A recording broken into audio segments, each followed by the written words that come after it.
industrialist come academic, and Jeff Perry, who is a wonderful speaker as well as the leader in the Asian region for AACSB. Then Andrew, of course, very, very familiar name, because he has himself done a lot of interviews from the world leaders, including Bill Gates and others. And he heads the AMBA GBA from London at this point of time. Of course, Jeffrey Alderman, very, very good friend of ours. He's going to be there, very amiable speaker, and you will really enjoy the way he will present ACBSP, which is today emerged as one of the world's biggest accreditation agency. We have Nishit Jain here from EFMD. He's a special advisor of EFMD Global and a very active player in India.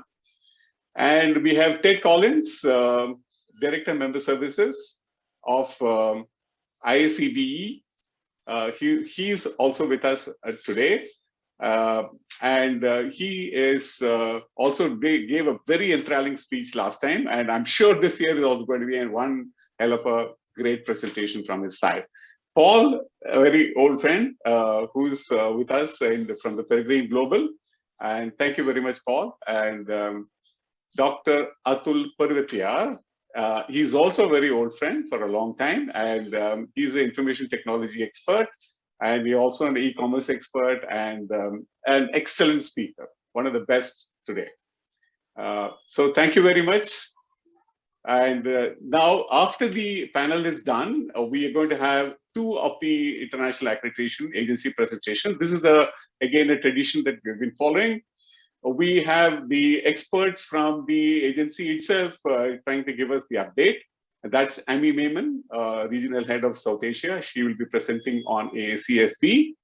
And Nishit Jain, Special Advisor EFMD, will be presenting the updated information on EFMD. So thank you, and over to the chairman of the panel. And before I conclude my little introduction here, your feedback definitely matters. So make sure that you are there. You are giving your feedback. Thank you so much. And I invite Professor, my friend Bala, to take over from me. Thank you so much, Professor Bala. It's over to you. Thank you. Thank you very much, Totatri. I hope I'm audible, but I'm not visible because for some reason the host has stopped my video. Right, okay, there I am. Good afternoon, good morning, depending on the time zone that you are in. I don't want to repeat what my good friend Totatri has already mentioned about the speakers. We have very eminent speakers on the panel to start this 3-day conference. And I welcome every one of you. The redeeming feature is that you have all the accreditation agencies, AACSB, AMBA, ACBSP, IACB, EFMD, and the assessment testing services organization, Peregrine. Every one of them is represented here on the panel. And I welcome all of you once again. We have roughly about 45 minutes. And may I suggest that each of the panel speakers over 5 to 6 minutes makes an opening remark, and then we engage in an interaction, a discussion, and we try to close the entire session by about 5 past or 10 past 7 o'clock Indian time. Will that be all right? Does it sound all right? Okay. Jeff? Okay, thank you very much. The theme is very interesting, and as Totatri mentioned, we are talking about leadership. But there are a couple of issues that he mentioned where I slightly differ from Totatri. One is the future itself is uncertain, it is unpredictable. We don't know what the future is going to be. All that we know is technology has advanced and accelerated at a pace that we have not seen before. And therefore, technology is going to play a major role in education as well. And more particularly, business education or management education, as we know. That is one dimension. So it is unpredictable, and many experts that I have interacted are also saying that the work as we know today is going to transform itself completely.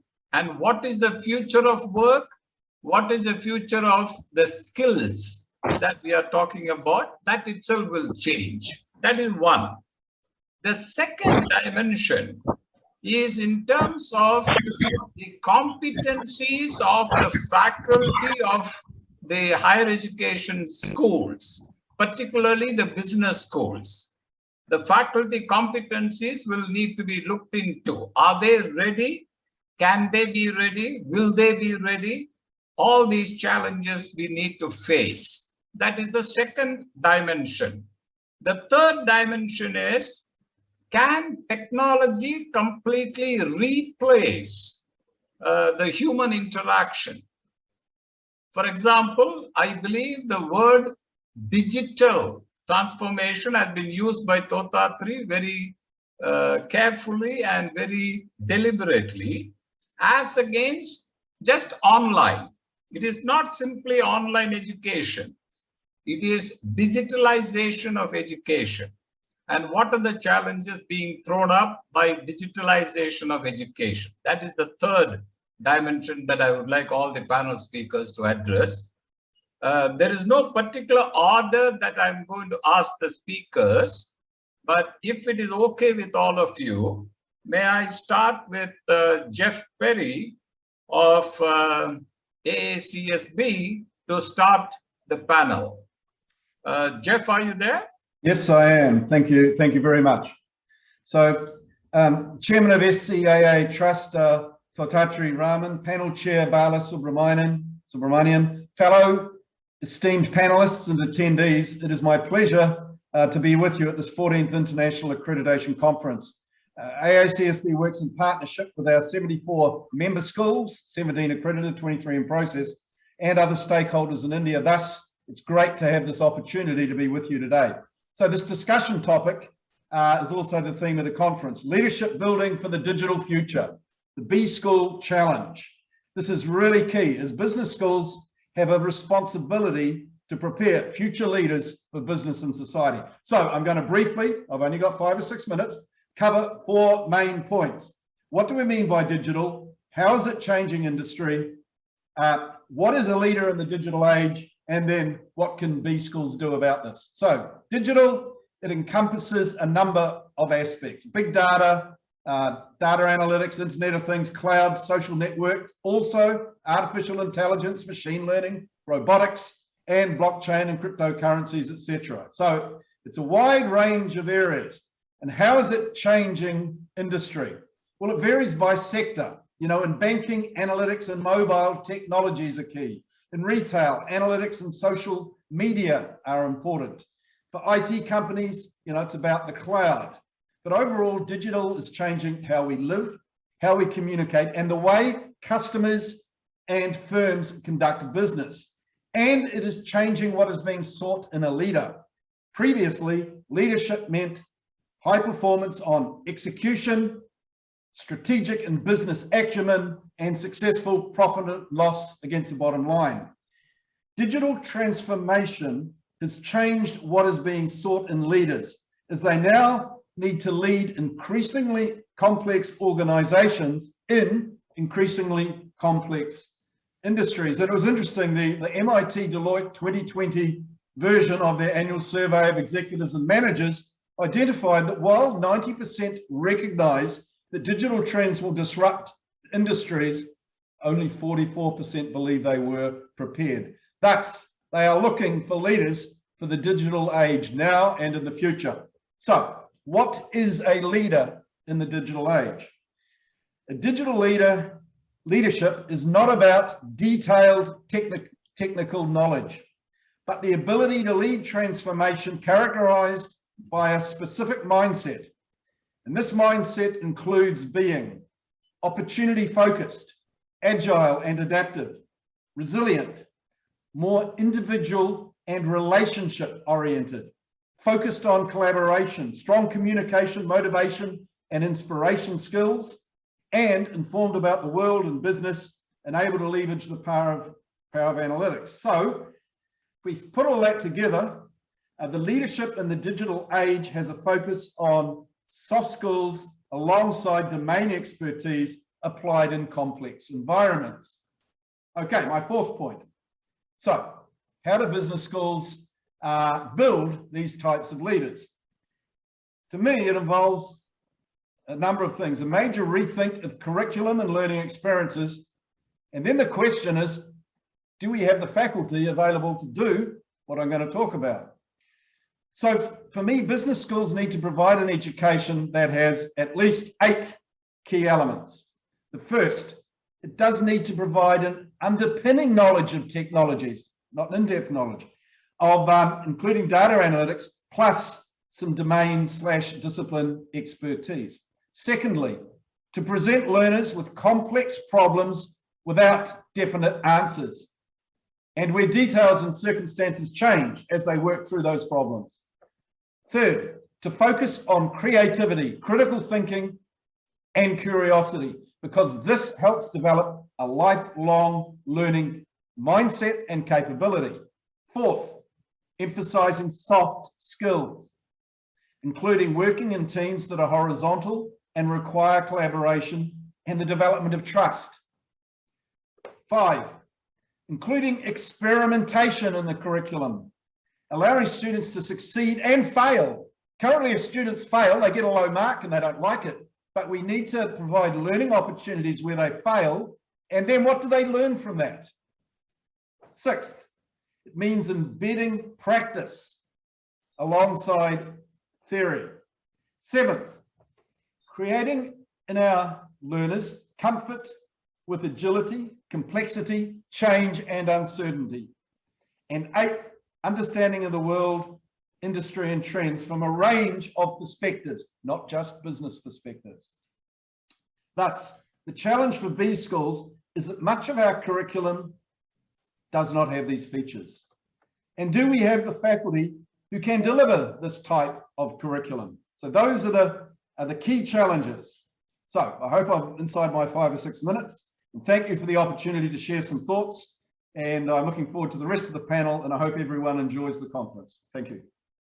Thank you very much, Jeff. That was wonderful. And those 8 points that you specifically mentioned, I think each one of them is important. We will come back to that. Just to make a point on what you said, I did my MBA way back about over 50 years ago. And I find that most of the business schools, the curriculum has remained by and large the same. It hasn't undergone any major change today. That is a point that we need to look at, and I thank you for pointing out the curriculum change as a key factor. Thank you very much. May I now move on to Andrew Wilson, if he is there? I don't see his name there. Andrew, are you there? Okay. Yes, Mark. Okay. I will move on to Jeff Alderman. Jeff, are you there? I don't see you either. Okay. Nishit? Yes, I can see Nishit, and I think we can go to Nishit now. Nishit, your 5 minutes starts now. Thank you, Professor Balasuram, for that kind invitation. Just call me, for all of you, just call me Professor Bala. Okay, right. Professor Bala, thanks again for this great opportunity. It's an honor to speak amongst you all. And I must congratulate Professor Mr. Tathatri. I mean, you are more of a professor, I would say, while you may not have done PhD, but I think the knowledge acumen that you have on this subject is immense. So needless to mention the fact that whatever, I mean, when we talk about practical learning experts from industry, I think you have it all in you. Having said that, I think we have to also look at who is the most important stakeholder of whatever we do. And I think we have to reflect it in the perspective of businesses or the corporate world is one of the most important stakeholder of everything that we do. Having said that, so what is that businesses really want in this digital or the future of the world? They really need good graduates, yes. But what is this good graduate all about? So if I try to sort of unwind this good graduate definition, I will wrap it up by saying the graduates of the future would need to be compassionate, collaborate, and contactless. I think this is something which is interesting because we need to use technology, we need to be digital, we need to maintain distance, we need to probably also, today we have our cameras on our bar, but because I was just coming in from Europe yesterday, and I realized the fact that with the strong emphasis on GDPR, and we may not be able to share our image in future. So voice may be the only way to communicate. So more and more, all of these skills need to be in sort of embedded into the graduates of the future. So to do that, I think they need to definitely have great ideas. They need to be curious. And for putting all of this together, I would limit the fact that I would rather highlight the fact that there should be 4 broad contours around which the education could revolve in a business school setting, because that's one of the key thrust areas for all of us in the accreditation space today. One of the things is embrace diversity. I think diversity is a very strong and an important tool coming in from different backgrounds, geography, gender, and today with technology and digitalized revolution, I think we can easily adapt and bring a lot of diversity into our classroom learning. So that is first. Then we need to also, make, the stress that how can we make the students or the faculty put to a little bit unease, because the more uncomfortable we make them today, they need to be able to imagine how they come out of that stressful situation. And I think pandemic has been an immense learning for all of us, because it pushed us to those corners and areas wherein we would have never imagined. So hence it has led to a greater creativity among the entire, peers, colleagues, students. Everybody has really, upskilled themselves overnight. It is also, something we need to learn how to deal with uncertainty, because despite, all of us having a very important emphasis on economics in our business education, being very rational, being very logical, still we had the financial crisis, the economic crisis, the Euro crisis, and now this pandemic, Corona crisis, and who knows how many more to come in. So I think to deal with these sort of uncertainties is another element that we all need to get that quality in our future graduates, using technology, of course. Then also interpreting the role of the government.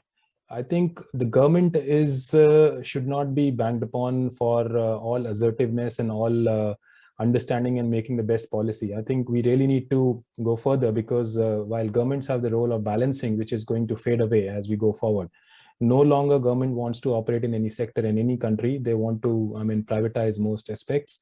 They also want to limit their scope and rather look at a broader framework of policy than really doing those things and providing those services or goods. So as the role of government is fading away, what is that we as an institutions, we as creators of quality yardsticks should be doing? We have to also look that in perspective. And obviously technology will play an important role, because that will allow us to be inclusive, give us the reach, the bandwidth, and get the best minds together to a common point. And the fourth one would be the purpose of business. I think this is something which we often mistake. So despite whatever technology we operate in, I think we need to understand that what is the real purpose of what we're trying to do. There is no quick win.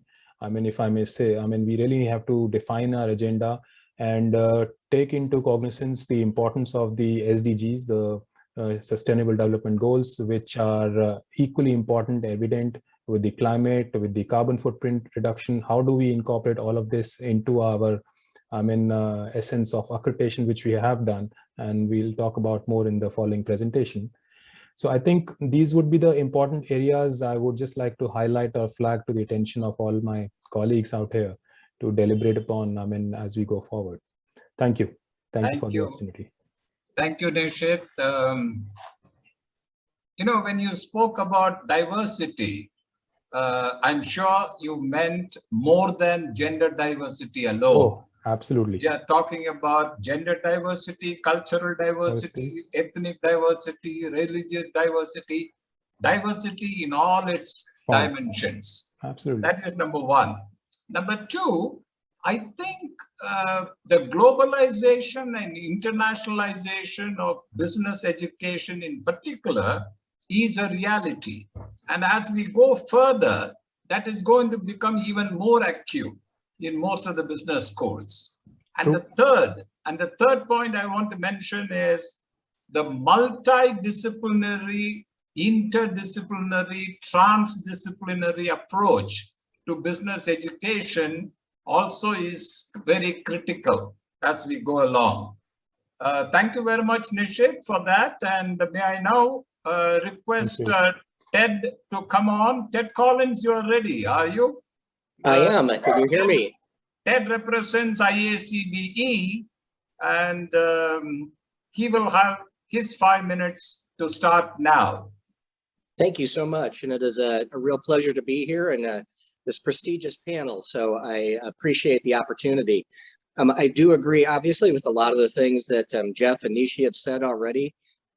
And looking at what I'm going to be talking about Wednesday as well, of course, it all fits into that, and invite everyone to listen in more depth. But in general, it's interesting that I think where we've gotten is that ed tech, if you will, or the digital technologies in that, they're no longer just a conversation we're having. We don't talk about it in school and what it's going to be. We have to be teaching it. And as you just mentioned, it's not just teaching about it, it has to be an integral part of the program. So students have to actually be using the technology in their program. Because what I found was that something like 90% of employers now, especially for MBA students, are expecting them to be able to come out into the workplace ready to start tackling digital transformation projects that they have going on. So it's not something that they want them to learn to apply while they're at the job. They want them coming in ready with the knowledge, almost as an expert. So that level of expectation from employers has really gone up around digital technology. And so it has to be something that we're using in the school where we're teaching. And you're right, that brings about a great challenge in how do we get our faculty up to speed on that so that they can be integrating it into their curriculum. And I know a lot of you have professional development opportunities for faculty to do that. And of course at IACBE, that's one of the principles that we look at is what are you doing to help your faculty stay abreast of the latest trends and be able to apply them? So certainly important to have it within the school, and for students to have that as well. And then I think also it's learning, just as we did in any kind of organizational behavior that maybe we taught traditionally, this is how do you bring that into the workplace, and how do you make sure that you have everyone involved that needs to be? You know, it's easy to go in as a leader and make a decision about, oh, we're going to switch over to this new technology. But if you're not including all of your constituents, the students, the staff, the IT people, the marketing people sometimes. So in our teachings in the business schools, I agree also with what was said earlier that it's a full integration of not just the IT part or the digital part, but it's making sure that we are always including everyone in the conversation that needs to be in it, which is why I think presentations like this and this conference are so valuable to everyone to use. But it is interesting that, you know, if you look at something like 80 or 90% of employees are saying, what I wish is that my leadership understood digital better and understood how to apply these things. So the other piece, and I know a lot of the schools that are online here today are doing this, they're working with students who are already out there working in the world, right? So these are business people coming back to get additional education. And that's really key in how we're approaching this in our teaching, is to say, we can't send all these people out who are so qualified, these new students, if the leadership in the companies they're going to doesn't understand about the digital transformation that needs to take place. So I think it's important to know that we have to look at not just who's coming into our school right now to learn this, but what can we offer to those businesses as well, to go out to them and say, you want to keep up with what your new workers are bringing in to your corporation as well, or whatever your business may be. Beyond that, I just want to say I'm really looking forward to the presentations that are coming up. I love Nishi's points about diversity and also the human aspect to this. To answer one of your original questions, I don't think it's going to replace people entirely, but I do think, as Nishi was saying, we need to be able to know how to use it in a human way, and be able to connect with people, as he said, sometimes without them being able to see us. And we all know how easy it is to misinterpret a text or an email, or to not sense the tone that's in that. And so I think that communication piece is also going to be paramount in how we help students and businesses move forward in a digital age where we may not always feel that connection to each other so close. So thank you very much. Thank you, Ted. Thank you. I just want to raise a provoking question to all the panelists. Both Jeff and Ted mentioned about leadership. And I was wondering whether leadership itself is something which is undergoing a change, and therefore, with the technology advancement coming in, will it undergo further change? And whether business schools are responsible for nurturing and developing leaders or leadership. Should that be a function of a business school? I'm just leaving this as a question, but all of you may like to think about it during our interaction. Thank you very much, Ted. And may I request Paul, if he is ready. Paul Mallet, are you ready? Paul? Yes, I'm ready. I'm just getting my self unmuted and my camera going. Excellent. Okay.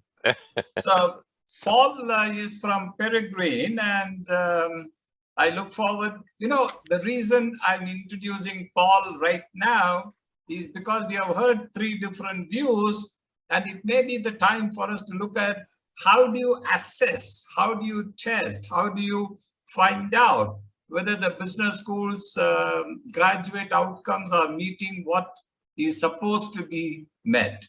Paul, all yours. Well, thank you, Professor Bala. So if you have the answer to your question, then I have a job for you, and I'm going to call my boss and say that we've just found the right person, because you know, that is the question. You know, a question is a very important one, and you know, I don't know if I have the answer, but I am finding this dialogue very interesting and providing much food for thought, as I'm sure the following presentations and the following days will provide. I mean, I really don't have a whole lot to add, but my vantage point is one that really straddles both accreditation agencies that we work very closely with. Everybody in this room either knows me or my colleagues, Alama and those in the United States, and we work with colleges and universities throughout the world. So we're straddled between those who are providing quality assurance measures and accreditation, and those elements that help move institutions ahead, and those institutions which are responsible for meeting those requirements and creating an environment for their students that allows them to thrive. So, you know, it's a unique position to be in, on one side, working very closely with the accreditation and quality assurance agencies, and on the other side, working with institutions that we partner with across the globe.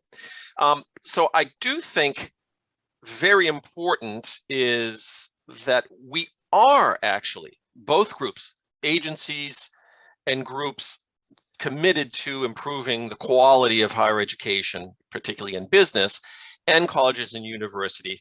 My feeling is that both groups are successfully bringing these improvements to the educational process. Sometimes these are incremental, sometimes they are massive changes, but either way, colleges, universities are constantly changing for the better, and quality assurance agencies play a very major role in helping to promote and ensure that improvement. So what does that mean in terms of technology? Well, we're all connected on both sides. So what we find in the quality assurance agencies and accreditation agencies is they're keeping their ears close to the ground of what's happening in the marketplace. All of the agencies that I work or have worked with in the past have a very intimate connection with business, with the environment of employment, as do universities and colleges. So what's percolating up in terms of what needs to happen is happening. It's taking place.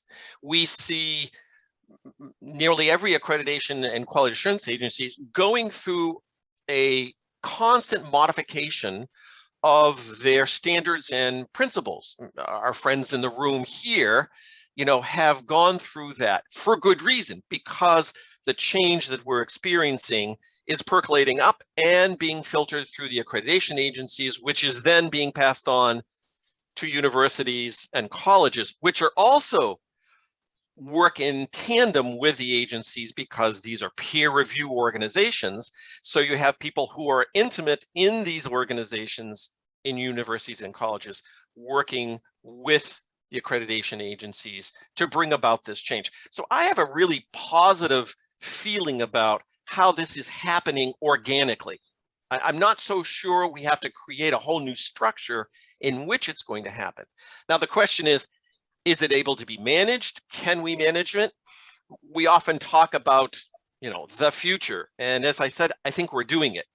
Over the years, the quality of the classroom experience has continued improving. And we are graduating students who are prepared.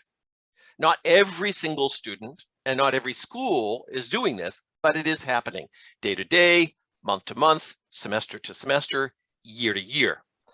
So the future is not the future. The future is actually now. There's no other moment than the now, as we know.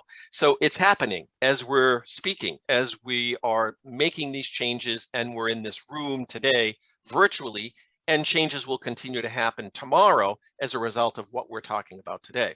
What we do need to take stock of is that technological advances, as we've mentioned before, are driving much of this change, and we're witnessing this. We have created creative, problem-solving, critical thinking graduates who sometimes outthink us. For example, it's interesting, I don't know how many of your institutions, most have instituted some type of software to evaluate students' research papers for plagiarism. Accreditation agencies want to make sure that we are getting original research on the part of students who are doing this.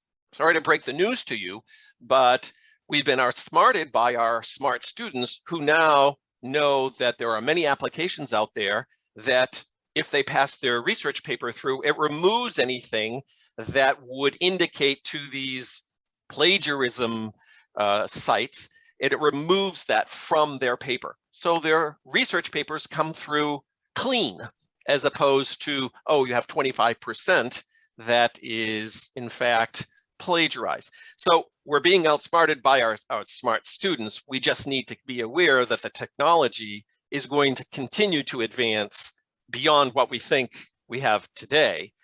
On the other hand, we're seeing that students are really retooling their learning process. And this is what I find very exciting.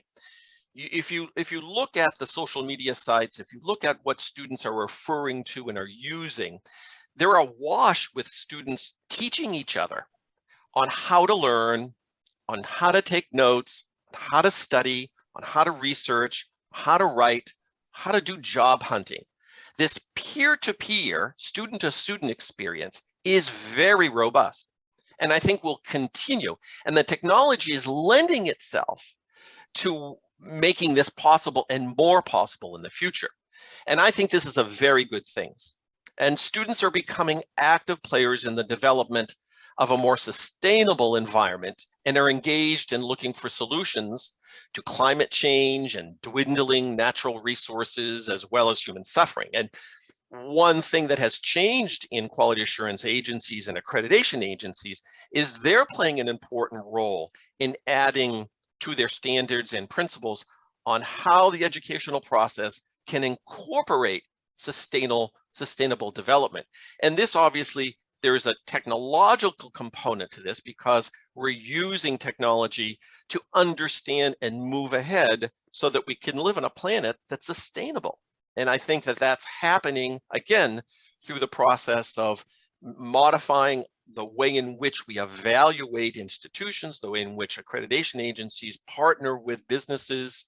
So working for a education technology company like Peregrine, we spent a lot of time with you folks trying to understand and be prepared for this very question of assessment, assessing what students need in order to be successful in their careers, what they need to do in order to be better citizens. So we spend time developing services and solutions that are beyond our simple multiple choice questions, but critical thinking assessments that we have. Our assessments on soft skills range from 200 different types of soft skills that are being assessed. We are looking at simulation exercises. So we are also very engaged in the process of looking how technology, because that's our business, will impact the way in which we measure and assess students in the future. So as I said, I believe we will continue to see very exciting and novel ways that education's provided. I look forward to this conference. The people who are in this room today and who are attending the sessions, I think will be enriched by the process of deliberation, of debate, together with these quality assurance agencies and schools. And I want to thank Totatri for having the foresight 14 years ago to undertake what many thought would not be possible, bringing together the most significant accreditation agencies and bringing together schools in a forum. And I attended that first one 14 years ago, and it has been an amazing journey that I'm very pleased to have been part of. And I look forward to the next couple of days. And I want to thank, the organizers, and as I said, look forward to hearing what other people have to say in the presentations. So thanks. Thank you very much, Paul. That was very interesting what you said.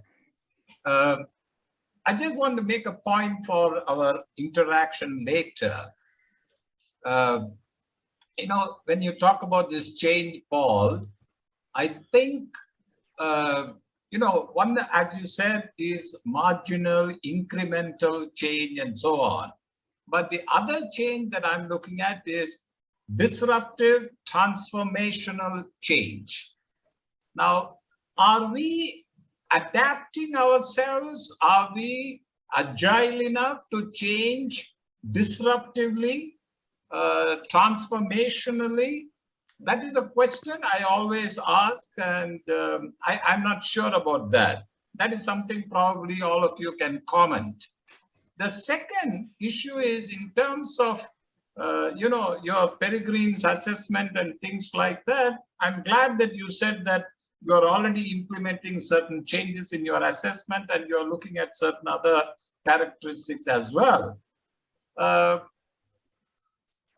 Do you think assessment is keeping pace with the change that is happening or the change that should happen because of the digital world or the technological advancements? That is a question I thought I would leave with you, and that is something we can take later. So thank you very much, Paul. And may I now go to Atul Parwatia and ask him, as an academic in a Texas university, how does he see this whole topic of, because he himself represents a business school, and therefore, how does he see this change? Atul, your 5 minutes starts now. Thank you very much, Professor Bala. Can you hear me? Yes. Thanks a lot, and thank you very much, Tathatri, for my good friend You're to welcome. invite me on this panel. Very esteemed panel. First and foremost, let me say two things. One, I have very little knowledge of the accreditation process, so excuse my ignorance in that domain. And number two is that I have two types of experiences. I've been an academic for almost 4 decades, but in between, I took a hiatus from full-time academics and ran my own business for 18 years with offices in various parts of the world, including India, Malaysia, Singapore, UK, and US.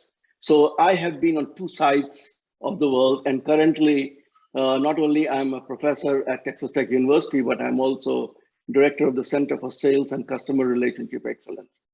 So my experiences and my viewpoints might be kind of more from both as a teacher, as well as what I have been on the other side of having, several people that I've hired from business schools who have had to either, develop and train and get them to work with me on various projects. So I'm going to start with the very first thing that you mentioned, Professor Bala, about leadership. And the way I like to look at leadership is a very simple term, that leadership, to my mind, is all about acting at the cusp of change. And it's also determining at the cusp of change which direction to go. And as we are witnessing today, we are seeing a massive change in terms of the digital technology, as well as other factors coming into play, digital being one of the important ones. Of course, what digital has done, is changing the entire law-like generalizations within business knowledge. We used to base our business knowledge on place, time, and space. We do not have any more constraints of place, time, and space. So it is anywhere, anytime, anyhow. And as things have become anytime, anywhere, anyhow, both from the business point of view, as well as from a learning point of view. So a major transformation, you talked also about transformation, Professor Bala, digital transformation is not only a transformation of the business, it's a transformation of education, but more importantly, it's a transformation of society, how society is behaving today. And as society behavior changes, many things have changed. I'll take a very simple example of change. What used to be human traits have now gone somewhere else. We hear people talk about, the artificial intelligence, but I'm going to start with one very simple thing. I've been a student of relationships, and we think relationships are based on memory. Now, where is memory gone? It used to be in me. Now it is sitting over here on my phones. We talked about intelligence, used to be human. Where is the intelligence gone? Artificial. We talked about human learning. Where is learning gone? Machine learning. Think about even emotions used to be in us, now gone to emoticons. So when I look into all the human traits on which we used to base all our knowledge development, seem to have been taken over by the digital technology world. Whether it is our own analytical ability or critical thinking, everything seems to be going to the digital, somewhere all out in the machine. And these machines are also causing a variety of complications. I don't know whether you know this or not. Only 2 weeks ago, I learned a very interesting syndrome, and that's called the TikTok syndrome. There are human beings who are acting like TikTok things, and they're going for psychological therapy. So the impact of digital seems to be in the positive side and negative side. And some of the negative side is changing how human behavior is there.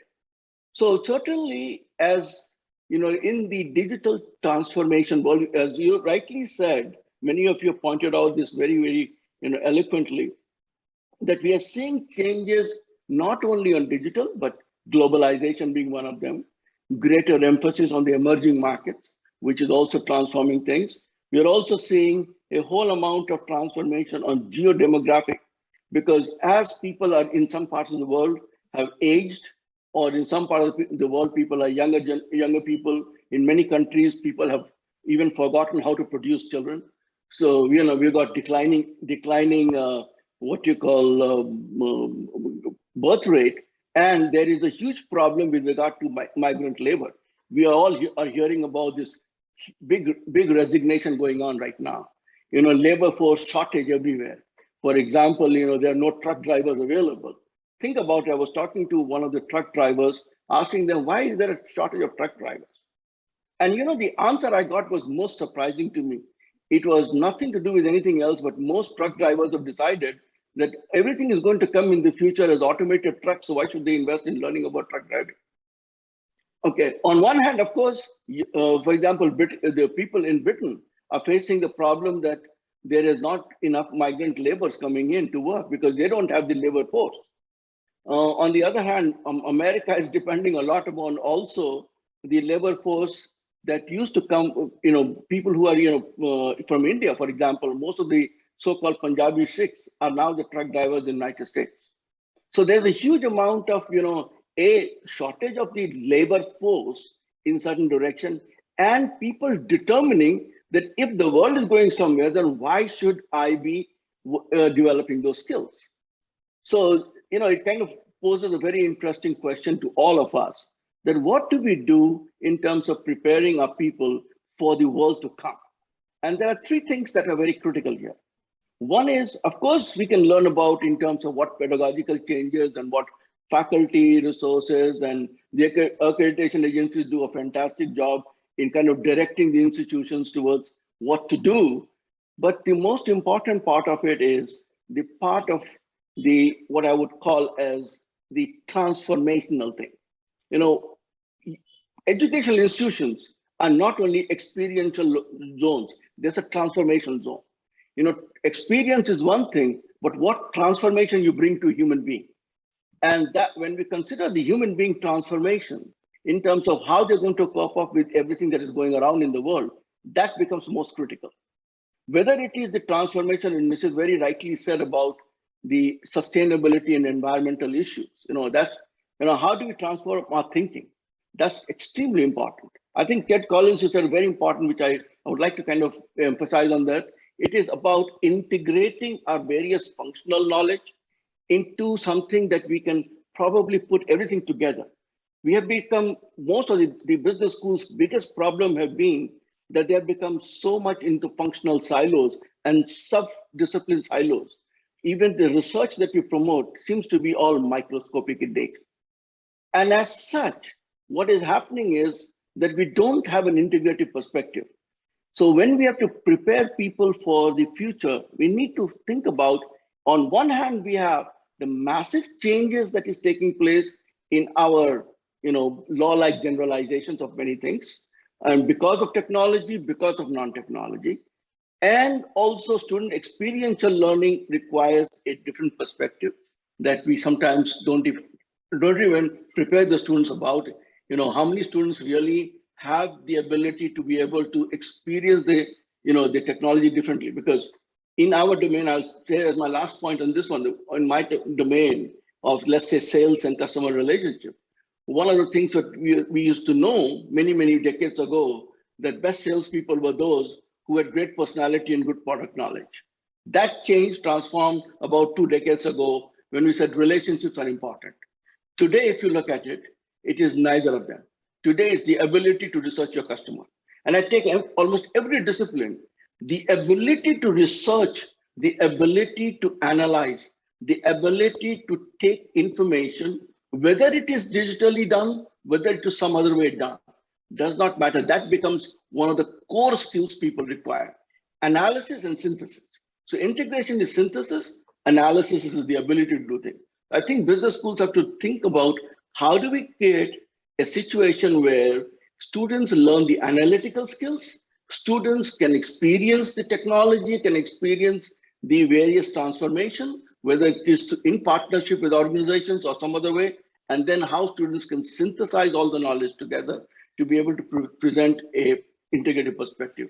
And then think finally in terms of as leaders, how do we look into the cusp of changes that's coming in? And that's what is most important. I hope I made some useful points. Thank you. Oh, thank you, Atul. Very useful points indeed. I just want to, before we take the concluding part, I just want to make one observation. Probably, as someone said, it is not the most knowledgeable or the most competent person who is going to survive in the future. it is the person who is most adaptable to change who will survive. It follows from what Charles Darwin said many decades ago. The question is, should business schools focus only on developing the adaptability to change as one of the key skills to be taught to the students? Whether it can be done, I don't know, but that is something that all of us can think about. The second point I want to mention is, I think someone said, according to some survey, 70% of the present jobs are not going to exist tomorrow because thanks to robotics and thanks to AI and ML and all that, that is going to be taken away. And therefore, there is a need for us to develop new skills. I think these 2 points are there. I leave the floor open to the panelists now. Would you like to comment on any of the observations that I made during the panel discussion?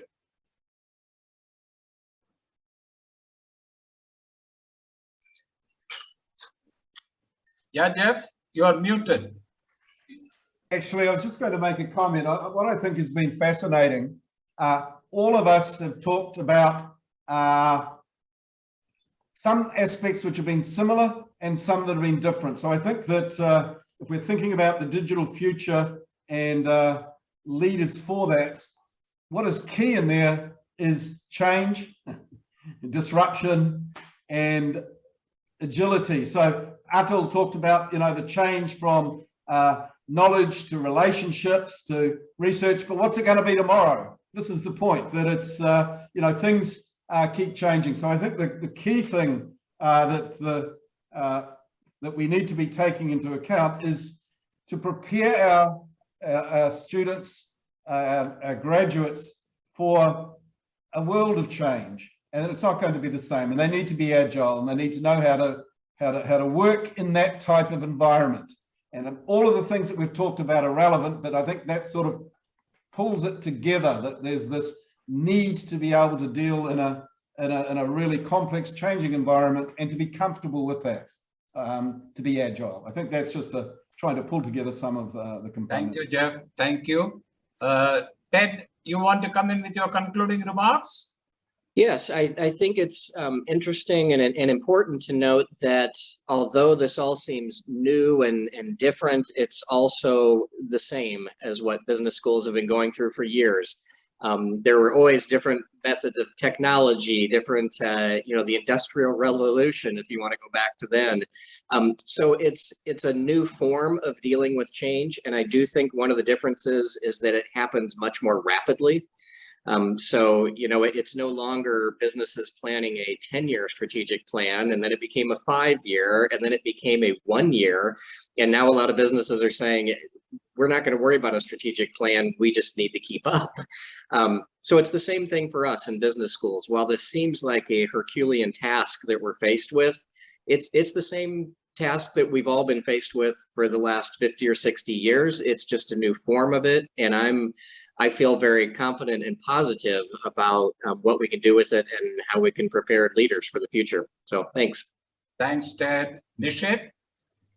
Well, I would only say that, however, digital may take a very main stage or a central role, but I think there's something like empathy, the moral values, the ethics, and I think that's what would create the fiber of any national growth agenda, I would say. And how do we bring it through digitalization? It still remains, at least I don't have a clear-cut answer to, so to say. But I feel, this is an area we need to explore, because